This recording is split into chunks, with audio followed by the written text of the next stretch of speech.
और एक बात याद रखना, पुत्री को गर्भ में मारना ही सबसे बड़ा अपराध है। इसका कोई प्रायश्चित नहीं है संसार, ना तो दुनिया में और ना भगवान। और एक बात अच्छी करें, बारिश में छाते की तरह होती है बेटियां।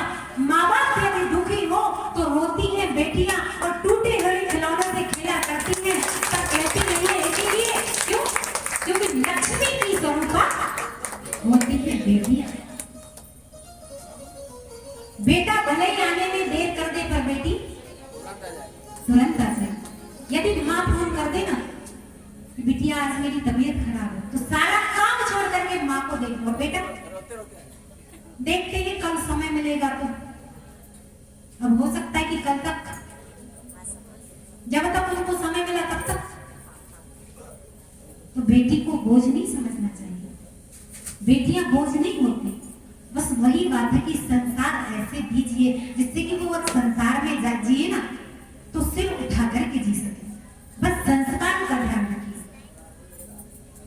गर्भ में हमें बेटी को नहीं मारना, और कहते हैं इसको धनुष यज्ञ क्यों कहा? यदि जीवन में एक बेटी का कन्यादान कर लिया ना तो वो राजसूय यज्ञ कहलाता है। और एक और नई प्रथा चली है, विवाह जब होता है तो गार्डन कहाँ होने लगे, जबकि कन्यादान कहाँ से होना चाहिए? अपने आंगन से होना चाहिए। तो गार्डन वाले तो इतने महान बन गए कि संपत्ति उनके घर में, और हम अपना यज्ञ जाकर के दूसरों के घर में। ये हमारी संस्कृति नहीं है। हाँ, मेहमान के लिए गार्डन करिए, लेकिन कन्यादान अपने आंगन में। भले ही घर छोटा हो, लेकिन बेटी का कन्यादान आंगन से ही होना चाहिए, क्योंकि ये कन्यादान नहीं, ये यज्ञ है। और राजसूय यज्ञ का अर्थ होता है कि सर्वस्व जीत करके जो यज्ञ किया जाता है वही एक कन्या है। और धन्य है वो माँ बाप जिनके यहाँ बेटी जन्म लेती है, क्योंकि बेटा एक कुल को काटता है, लेकिन बेटी दो कुल को काटती है, इसलिए बेटी दो नहीं होती। और आज जनक जी क्या कह रहे हैं? धनुष यज्ञ सुनी रघुकुल नाथ। क्या जोड़ा है? धनुष यज्ञ। तो कन्यादान जो होता है ना, अपने आंगन से ही करना है।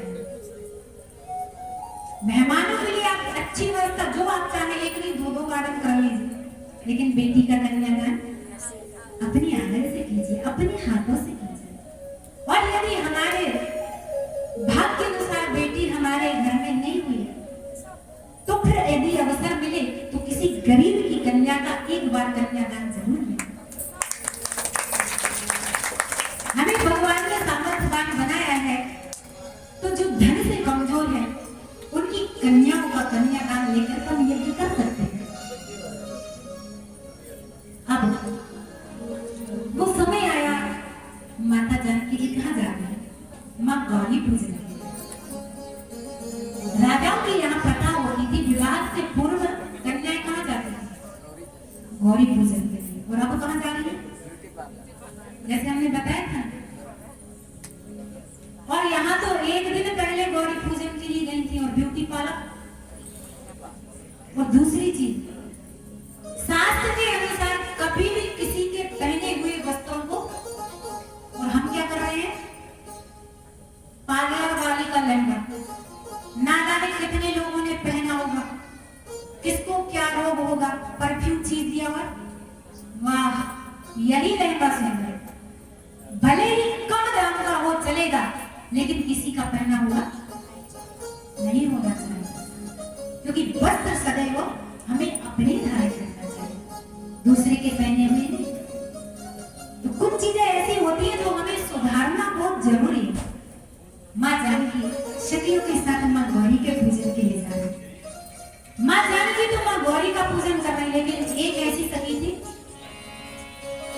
एक सखी सिए संग बिहारी, एक सखी सिए संग बिहारी, एक सखी सिए संग बिहारी, एक सखी सिए संग बिहारी।